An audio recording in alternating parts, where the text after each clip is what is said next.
আসসালামু আলাইকুম ওরহমতুল্লাহি ওয়াবারাকাতুহ। প্রিয় দর্শক, আপনি কি জানেন একজন নবী কিভাবে ফেরেশতাকে থাপ্পড় মারতে পারেন? আপনি কি জানেন যে মানুষটির হাত নেই, পা নেই, অথচ তিনি আল্লাহর সবচেয়ে বড় পরিকল্পনার অংশ? আজ আমরা শুনব হজরত মূসা আলাইহিসসালাম ও মালাকুল মউত আজরাইল আলাইহিসসালামের বিস্ময়কর ঘটনা এবং জানব হজরত মূসা আলাইহিসসালামের মৃত্যু কিভাবে হয়েছিল, আর শিখব এমন এক শিক্ষা যা আমাদের দৃষ্টিভঙ্গিই বদলে দেবে। ভিডিওটি শেষ পর্যন্ত দেখবেন, কারণ শেষ অংশটি আপনার চোখ ভিজিয়ে দেবে। একদিন হজরত মূসা আলাইহিসসালাম আল্লাহ রব্বুল আলমিনের সঙ্গে কথা বলার মহান উদ্দেশ্যে তুর পাহাড়ের দিকে রওনা হলেন। তার অন্তর ছিল আল্লাহ স্মরণে পরিপূর্ণ, আর প্রতিটি পদক্ষেপে ছিল রবের নৈকট্য লাভের আকাঙ্ক্ষা। পথে চলতে চলতে হঠাৎ এক অসহায় নারীর সঙ্গে তার দেখা হল। নারীর মুখে ছিল দীর্ঘদিনের দারিদ্র্যের ছাপ, পোশাকে ছিল অভাবের চিহ্ন। সে ভাঙা কণ্ঠে বলল, হে আল্লাহর পয়গম্বর মূসা, আমি অত্যন্ত গরিব, আমার মাথা গোজার মতো কোনো বাসস্থান নেই, অনাহারে দিন কাটে, দুঃখ আর কষ্টের মাঝেই আমার জীবন শেষ হয়ে যাচ্ছে। কিছুক্ষণ থেমে সে চোখ মুছতে মুছতে আবার বলল, আপনি তো আল্লাহর পয়গম্বর, আপনি আল্লাহর সঙ্গে কথা বলতে পারেন, আপনি একটু আল্লাহকে বলেন তিনি যেন আমাকে ধনী বানিয়ে দেন। তার কথা শুনে হজরত মূসা আলাইহিসসালাম করুণ দৃষ্টিতে তার দিকে তাকালেন এবং শান্ত স্বরে বললেন, আমি তুর পাহাড়ে গিয়ে তোমার বিষয়ে আল্লাহর সঙ্গে কথা বলবো। এরপর তিনি আবার সামনে এগিয়ে চললেন। কিছুদূর অগ্রসর হতেই তার সঙ্গে দেখা হলো এক ধনী ব্যক্তির। লোকটির পরনে ছিল মূল্যবান পোশাক, কিন্তু মুখে ছিল অদ্ভুত এক অস্থিরতা। সে মূসা আলাইহিসসালামকে বলল, হে আল্লাহর পয়গম্বর, আল্লাহ রাব্বুল আলামিন আমাকে এত বেশি ধনসম্পদ দান করেছেন যে এখন সেই সম্পদের দেখভাল করাই আমার জন্য অসম্ভব হয়ে উঠেছে। এই সম্পদই এখন আমার চিন্তার কারণ হয়ে দাঁড়িয়েছে। দীর্ঘশ্বাস ফেরে সে আরও বলল, আপনি তো আল্লাহর পয়গম্বর, আপনি তার সঙ্গে কথা বলতে পারেন, আপনি একটু আল্লাহকে বলেন তিনি যেন আমার এই সম্পদ কিছুটা কমিয়ে দেন। হজরত মূসা আলাইহিসসালাম বিস্ময়ের সঙ্গে তার কথা শুনলেন এবং বললেন, তোমার এই বিষয়েও আমি আল্লাহর সঙ্গে কথা বলবো। এরপর মূসা আলাইহিসসালাম আরও কিছুটা সামনে অগ্রসর হলেন। হঠাৎ এমন একটি দৃশ্য তার চোখে পড়ল যা তিনি কখনো কল্পনাও করেননি। তিনি দেখলেন একজন পঙ্গু যুবক মাটির উপর গড়িয়ে গড়িয়ে তার দিকে এগিয়ে আসছে। সেই যুবকের নেই দুটি হাত, নেই দুটি পা, শরীর ছিল দুর্বল, কিন্তু তার চোখে মুখে ছিল অদ্ভুত এক প্রশান্তি ও সন্তুষ্টির আলো। পঙ্গু সেই যুবক কষ্ট করে মাথা তুলে হজরত মূসা আলাইহিসসালামের দিকে তাকিয়ে বলল, হে আল্লাহর নবী, আপনি তো সরাসরি আল্লাহর সাথে কথা বলতে পারেন, দয়া করে আপনি আল্লাহকে বলবেন আল্লাহ কেন হাত পা ছাড়া পঙ্গু অবস্থায় আমাকে পৃথিবীতে পাঠিয়েছেন। তিনি তো চাইলে আমাকে পৃথিবীতে নাও পাঠাতে পারতেন। আমাকে এই পঙ্গু অবস্থায় পৃথিবীতে পাঠিয়ে আল্লাহ রব্বুল আলমিনের কী লাভ? হজরত মূসা আলাইহিসসালাম বললেন, আমি তোমার এই বিষয়ে আল্লাহর সঙ্গে কথা বলবো। তারপর মূসা আলাইহিসসালাম তুর পাহাড়ের দিকে অগ্রসর হতে লাগলেন। তিনি তুর পাহাড়ে পৌঁছে আল্লাহ রব্বুল আলমিনের দিদারের জন্য অপেক্ষা করতে লাগলেন। অতঃপর আল্লাহ রব্বুল আলমিন মূসা আলাইহিসসালামকে বললেন, হে মূসা, আজকে কি খবর নিয়ে এসেছ? হজরত মূসা আলাইহিসসালাম বললেন, হে আল্লাহ রব্বুল আলমিন, আমি আসার পথে একজন মহিলার সঙ্গে দেখা হয়েছিল। ওই মহিলা প্রচণ্ড দরিদ্র, তার থাকার মতো কোনো বাসস্থান নেই। সামান্য ছোট্ট একটি ঝুপড়ি ঘরে এসে বসবাস করে। তার দুঃখ কষ্টের কোনো সীমা নেই। ওই মহিলা আপনার কাছে জানতে চেয়েছেন আপনি ওই মহিলাকে কেন ধনী বানিয়ে দিচ্ছেন না। আল্লাহ রব্বুল আলামিন বললেন, হে মূসা, তুমি ওই মহিলাকে বলবে ওই মহিলা যেন বেশি বেশি শুকরিয়া আদায় করে, তাহলে ওই মহিলার রিজিকের সমস্যা দূর হয়ে যাবে এবং অল্পদিনের মধ্যেই ওই মহিলা ধনী হবে। এরপর মূসা আলাইহিসসালাম বললেন, হে আল্লাহ, আরও একজন ব্যক্তির সঙ্গে আমার দেখা হয়েছে। ওই ব্যক্তি অনেক ধন সম্পদের মালিক। আপনি তাকে এত ধন সম্পদ দিয়েছেন যে সে তার ধন সম্পদ সামলাতে পারছে না। এজন্য সে আপনাকে বলেছে আপনি যেন তাকে কিছু পরিমাণ সম্পদ কমিয়ে দেন। আল্লাহ রব্বুল আলামিন বললেন, হেই মূসা, তুমি ওই ধনী ব্যক্তিকে গিয়ে বলবে সে যেন সব সময় আল্লাহর না শুকুর করে। ওই ধনী ব্যক্তির বিশেষ একটি আমল আছে, সে যতই কষ্টে থাকুক না কেন সে সব সময় আমার উপর সন্তুষ্ট থাকে এবং সে সব সময় আমার শুকরিয়া আদায় করে। আমার প্রতি সন্তুষ্টি প্রকাশ করে সে আলহামদুলিল্লাহ পাঠ করে। শুধুমাত্র আলহামদুলিল্লাহর বরকতে আমি তাকে প্রচুর সম্পদের মালিক করে দিয়েছি। তুমি তাকে বলবে সে যদি সম্পদ কমাতে চায় তাহলে আজ থেকে যেন আলহামদুলিল্লাহ পাঠ করা বন্ধ করে দেয়। অতপর মুসা আলাহিসাল্লাম বললেন, হে আল্লাহ রব্বুল আলামিন, আজকে তুর পাহাড়ে আসতে আরও একজন ব্যক্তির সঙ্গে আমার দেখা হয়েছিল। সেও আপনার কাছে কিছু জানতে চায়। ওই ব্যক্তিকে আপনি পৃথিবীতে পাঠিয়েছেন, কিন্তু তার 2টি হাত দেননি, তার 2টি পাও দেননি। ওই পঙ্গু ব্যক্তি অনেক অসহায় জীবনযাপন করে। ওই পঙ্গু ব্যক্তিকে পৃথিবীতে পাঠিয়ে আপনার কি লাভ হলো? ওই পঙ্গু ব্যক্তি আপনার কাছে জানতে চেয়েছেন। আল্লাহ রাব্বুল আলামিন বললেন, হে মুসা, আমি ওই পঙ্গু ব্যক্তিকে দিয়ে জাহান্নামের ছিদ্র বন্ধ করব। আল্লাহ রাব্বুল আলামিনের কথা শুনে মুসা আলাহিসাল্লাম কিছুটা অবাক হয়ে গেলেন এবং আল্লাহ রাব্বুল আলামিনকে বললেন, হে আল্লাহ, যে ব্যক্তিকে আপনি দুনিয়াতে হাত দেননি, পা দেননি, পঙ্গু করে পাঠিয়েছেন, আবার মৃত্যুর পর তাকে দিয়ে জাহান্নামের ছিদ্র বন্ধ করবেন, তার জন্য কেন এত নিষ্ঠুরতা? আল্লাহ রাব্বুল আলামিন বললেন, হে মুসা, তাকে আমি সৃষ্টি করেছি শুধু এই জন্যেই তাকে দিয়ে আমি জাহান্নামের ছিদ্র বন্ধ করব। অতপর মুসা আলাহিসাল্লাম আল্লাহ রাব্বুল আলামিনের সঙ্গে কথোপকথন শেষ করে তুর পাহাড় থেকে নেমে বাড়ির দিকে যেতে লাগলেন। প্রথমেই মুসা আলাহিসাল্লামের সঙ্গে ওই পঙ্গু ব্যক্তির দেখা হল। পঙ্গু ব্যক্তি অনেক কৌতূহলী হয়ে মুসা আলাহিসাল্লামকে বললেন, হে আল্লাহর পয়গম্বর, আল্লাহ রাব্বুল আলামিন আমার ব্যাপারে কি বলেছেন? হজরত মুসা আলাহিসাল্লাম বললেন, আল্লাহ তোমার ব্যাপারে যা বলেছেন তা শুনলে তুমি হয়তো সহ্য করতে পারবে না। পঙ্গু ব্যক্তি বললেন, হে আল্লাহর পয়গম্বর, আপনি বলুন না আল্লাহ আমার ব্যাপারে কি বলেছেন এবং আমাকে কেন পঙ্গু অবস্থায় পৃথিবীতে পাঠিয়েছেন? হজরত মুসা আলাহিসাল্লাম বললেন, আল্লাহ তোমাকে পঙ্গু হিসেবে পৃথিবীতে এই জন্যে পাঠিয়েছে, তোমাকে দিয়ে আল্লাহ রাব্বুল আলামিন জাহান্নামের ছিদ্র বন্ধ করবেন। সঙ্গে সঙ্গে ওই পঙ্গু ব্যক্তি বলে উঠল, আলহামদুলিল্লাহ। হজরত মুসা আলাহিসাল্লাম এবার কিছুটা রেগে গেলেন এবং রেগে গিয়ে ওই পঙ্গু ব্যক্তিকে বললেন, আল্লাহ তোমাকে দিয়ে জান্নাতের ছিদ্র বন্ধ করবেন না, আল্লাহ তোমাকে দিয়ে জাহান্নামের ছিদ্র বন্ধ করবেন। ওই পঙ্গু ব্যক্তি আবারও বললেন, আলহামদুলিল্লাহ। হজরত মুসা আলাহিসাল্লাম এবার অবাক হয়ে বললেন, তুমি কি পাগল নাকি? আল্লাহ তোমাকে হাত পা ছাড়াইয়ে পঙ্গু হিসেবে পৃথিবীতে পাঠিয়েছে, মৃত্যুর পর আবার তোমাকে দিয়ে জাহান্নামের ছিদ্র বন্ধ করবেন, তারপরও তুমি আল্লাহর শুকরিয়া আদায় করছো? ওই পঙ্গু ব্যক্তি বললেন, হে আল্লাহর পয়গম্বর, আমি এতদিন জানতাম আল্লাহ আমাকে অনর্থক সৃষ্টি করেছেন, আমি কোনো কাজেরই না, নিজের প্রতি আমার নিজের ঘৃণা হতো, কিন্তু আজ আমি জানতে পারলাম আল্লাহ রাব্বুল আলামিন আমাকে দিয়ে অন্তত জাহান্নামের ছিদ্র বন্ধ করবেন।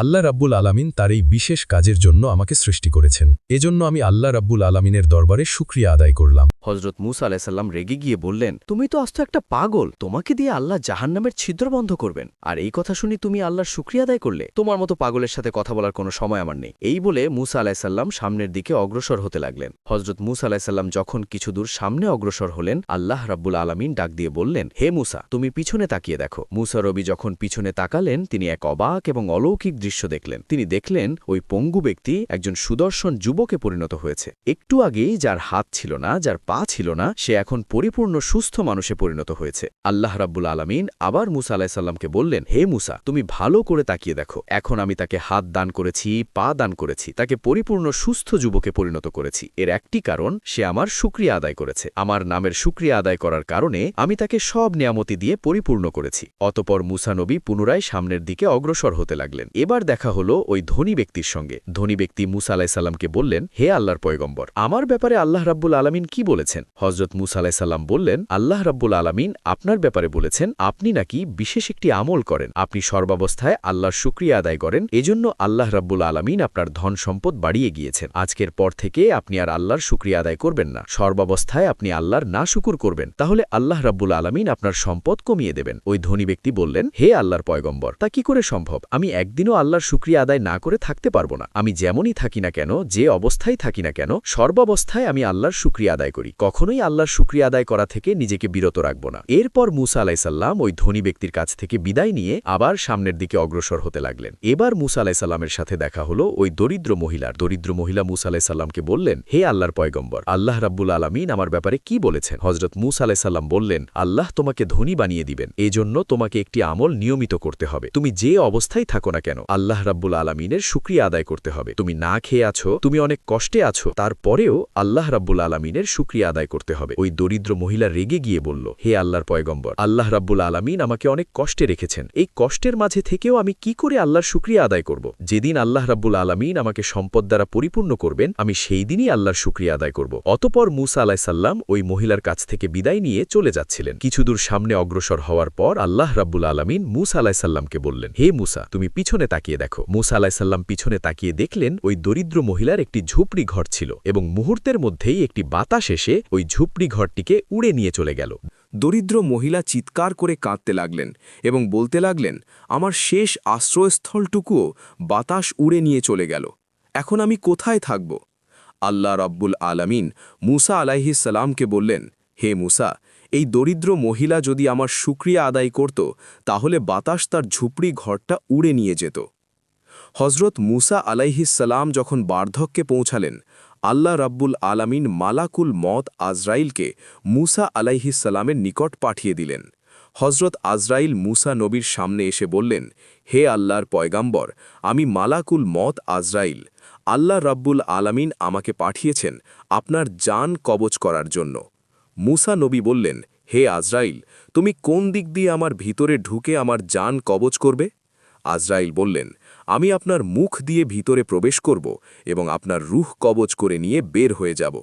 হজরত মুসা আলাইহিসসালাম বললেন, এই মুখ দিয়ে আমি সরাসরি আল্লাহর সঙ্গে কথা বলেছি, আমি কিছুতেই আমার এই মুখ দিয়ে তোমাকে ভিতরে প্রবেশ করতে দেব না। হজরত আজরাইল আলাইহিসসালাম বললেন, তাহলে আমি আপনার নাক দিয়ে ভিতরে প্রবেশ করব এবং আপনার রূহ কবজ করে নিয়ে চলে যাব। হজরত মুসা আলাইহিসসালাম বললেন, আমি যখন তুর পাহাড়ে আল্লাহর সঙ্গে কথা বলতাম, ওই সময় আল্লাহর জান্নাতের খুশবু এবং সুঘ্রাণ আমি এই নাক দিয়ে উপভোগ করেছি। আমি কিছুতেই আমার এই নাক দিয়ে তোমাকে ভিতরে প্রবেশ করতে দেব না। হজরত আজরাইল আলাইহিসসালাম বললেন, তাহলে আমি আপনার চোখ দিয়ে ভিতরে প্রবেশ করব এবং আপনার রূহ কবজ করে নিয়ে চলে যাব। হজরত মুসা আলাইহিসসালাম বললেন, আমি এই চোখ দিয়ে আল্লাহর নূরের তাজাল্লি দেখেছি। যেই চোখ দিয়ে আমি আল্লাহর নূরের তাজাল্লি দেখেছি, আমি কিছুতেই সেই চোখ দিয়ে তোমাকে ভিতরে প্রবেশ করতে দেব না। মুসা আলাইহিসসালামের এমন আপত্তিকর কথা শুনে আজরাইল কিছুটা বিভ্রান্ত হলেন। আজরাইল সামান্য রেগে গিয়ে বললেন, হে আল্লাহর পয়গাম্বর মুসা, আল্লাহ আমাকে অনুমতি দিয়েছেন আপনার জান কবজ করার জন্য।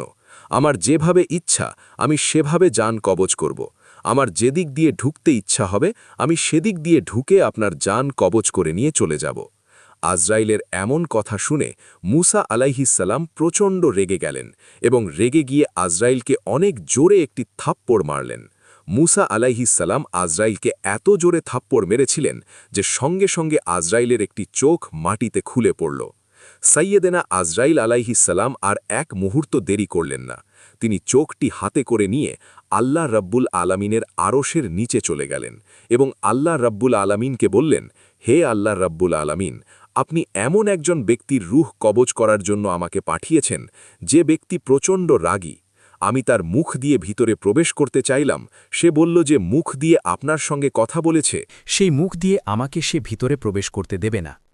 অতঃপর আমি নাক দিয়ে প্রবেশ করতে চাইলাম, সে বলল, ওই নাক দিয়ে সে আপনার জান্নাতের সুঘ্রাণ এবং সুবাস গ্রহণ করেছে, ওই নাক দিয়েও সে আমাকে ভিতরে প্রবেশ করতে দেবে না।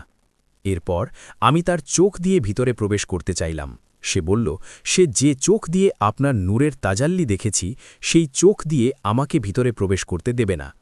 এরপর আমি যখন একটু রেগে গিয়ে তার ভেতরে জোর করে প্রবেশ করতে চাইলাম, অমনি সময় সে আমাকে এত জোরে থাপ্পড় মেরেছে যে আমার চোখ খুলে পড়ে গিয়েছে। আল্লাহ রাব্বুল আলামিন আজরাইলকে বললেন, হে আজরাইল, আমি তোমাকে যার জান কবজ করার জন্য পাঠিয়েছি সে দুনিয়ার কোনো সাধারণ ব্যক্তি নয়।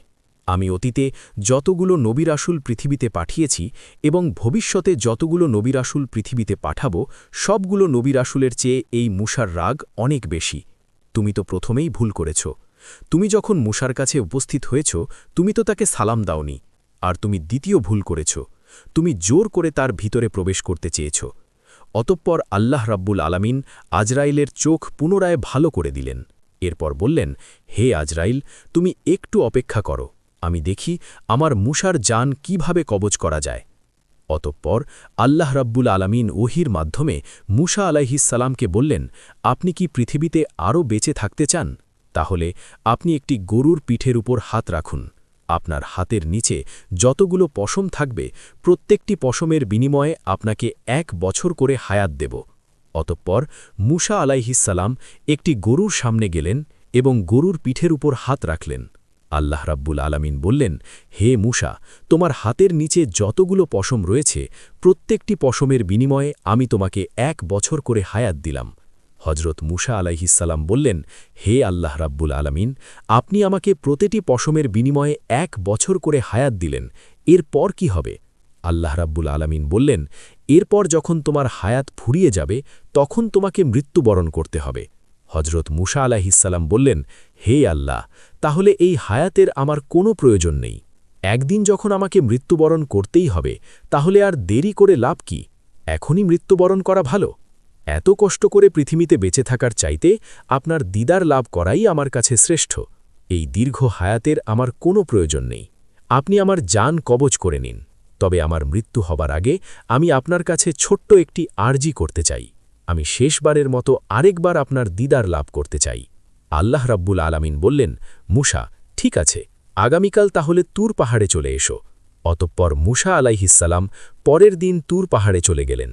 আল্লাহ রাব্বুল আলামিন ৭০,০০০ নূরের পর্দা থেকে মুসা আলাইসাল্লামকে একটু নূরের তাজাল্লি দেখালেন। প্রথমবার যখন আল্লাহ রাব্বুল আলামিন মুসা আলাইসাল্লামকে নূরের তাজাল্লি দেখিয়েছিলেন, ওই সময় মুসা আলাইসাল্লাম বেহুশ হয়ে পড়েছিলেন। কিন্তু দ্বিতীয়বার যখন আল্লাহ রাব্বুল আলামিন মুসা আলাইসাল্লামকে নূরের তাজাল্লি দেখালেন, মুসা আলাইসাল্লাম অত্যন্ত আনন্দের সহিত তা উপভোগ করতে লাগলেন। হজরত মুসা আলাইসাল্লাম বললেন, হে আল্লাহ রাব্বুল আলামিন, আপনার কাছে আমার একটি আরজি রয়েছে। শেষবারের মতো আমি আপনার কাছে একটি দোয়া করতে চাই। আপনি দয়া করে আমার দোয়াটি কবুল করবেন। আল্লাহ রাব্বুল আলামিন বললেন, হে মুসা, কি দোয়া করতে চাও বলো? হজরত মুসা আলাইসাল্লাম বললেন, হে আল্লাহ রাব্বুল আলামিন, আমার এই বনি ইসরায়েল জাতি কেয়ামত পর্যন্ত যেন রিজিকের সমস্যায় না পড়ে, আপনি তাদেরকে অফুরন্ত রিজিক দান করেন। অতঃপর আল্লাহ রাব্বুল আলামিন বললেন, হে মুসা, তুমি তোমার হাতের লাঠি দিয়ে পাহাড়ে আঘাত করো। মুসা আলাইসাল্লাম যখন লাঠি দিয়ে পাহাড়ে আঘাত করলেন,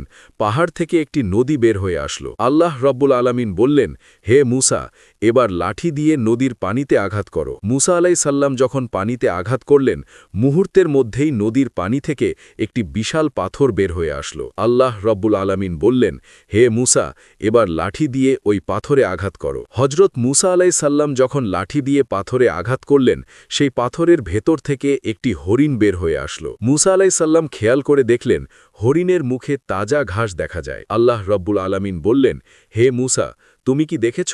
হরিণের মুখে তাজা ঘাস দেখা যাচ্ছে। এই পাহাড়ের ভিতরে নদী, নদীর ভিতরে পাথর, পাথরের ভিতরে ওই হরিণকেও আমি আল্লাহ রাব্বুল আলামিন খাবার খাইয়ে বাঁচিয়ে রেখেছি। শুধু বনি ইসরায়েল জাতি কেন, পৃথিবীতে আমি যতগুলো মাখলুক সৃষ্টি করেছি, সবগুলো মাখলুকের রিজিকের ব্যবস্থা আমি আল্লাহ নিজেই করব। অতঃপর মুসা নবী আল্লাহর সঙ্গে কথোপকথন শেষ করলেন। এরপর মুসা নবী তুর পাহাড় থেকে নেমে বাড়ির দিকে হাঁটতে শুরু করলেন। একটি মরুভূমিতে আসার পর মুসা আলাইসাল্লাম খেয়াল করে দেখলেন ৬ জন ব্যক্তি একটি কবর খনন করছে। মুসা নবী তাদের নিকট গেলেন এবং তাদেরকে বললেন, এই এলাকার আশপাশ তো কোথাও জনবসতি নেই, তাহলে তোমরা এখানে কিসের কবর খনন করছো? ওই ব্যক্তিদের মধ্য থেকে একজন ব্যক্তি বললেন, এখান থেকে দূরে একটি গ্রামে একজন ব্যক্তি ইন্তেকাল করেছেন, আমরা তার মৃতদেহটি এখানে কবর দেব, এই জন্য আমরা এখানে কবর খনন করছি। আপনি তো আল্লাহর পয়গম্বর, কবর খনন করার জন্য আপনি আমাদের একটু সহযোগিতা করুন। অতঃপর হজরত মুসা আলাইসাল্লাম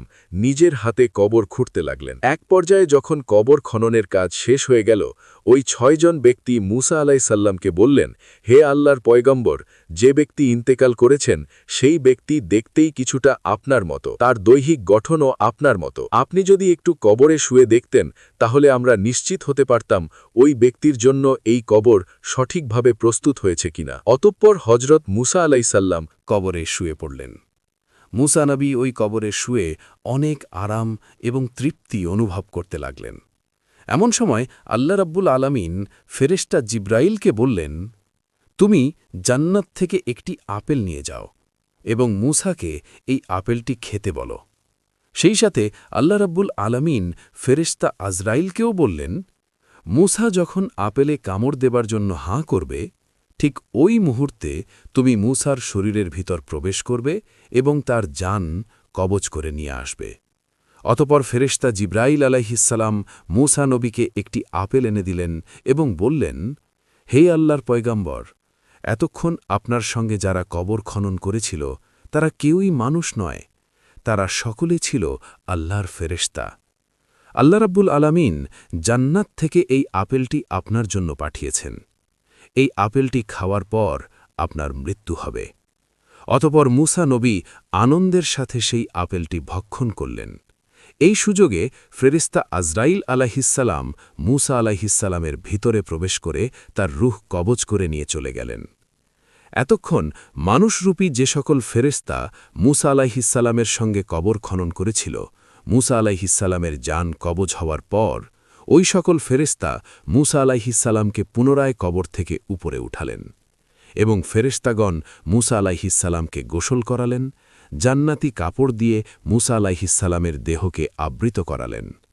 অতপর হাজার হাজার ফেরেশতার উপস্থিতিতে মুসা আলাইহিসসালামের জানাজা সম্পন্ন হল। এরপর ফেরেশতাগণ মুসা আলাইহিসসালামকে পুনরায় কবরে দাফন করলেন। ফেরেশতাগণ মুসা আলাইহিসসালামকে কবরে দাফন করার পর আল্লাহ রাব্বুল আলামিন অলৌকিকভাবে মুসা আলাইহিসসালামের কবরের চিহ্ন এমনভাবে মিশিয়ে দিয়েছেন যেন কেউ বুঝতেই না পারে এখানে কোন ব্যক্তিকে দাফন করা হয়েছে, কেননা ওই সময়ে বনি ইসরায়েল জাতি ছিল কবর পূজারী। তারা যদি জানত এখানে মুসাকে দাফন করা হয়েছে, তাহলে তারা মুসা আলাইহিসসালামের কবরকে কেন্দ্র করে শিরকের আস্তানা গড়ে তুলত। ভিডিওতে একটি লাইক দিয়ে আমাদের চ্যানেলটি সাবস্ক্রাইব করে পাশে থাকুন। ধন্যবাদ।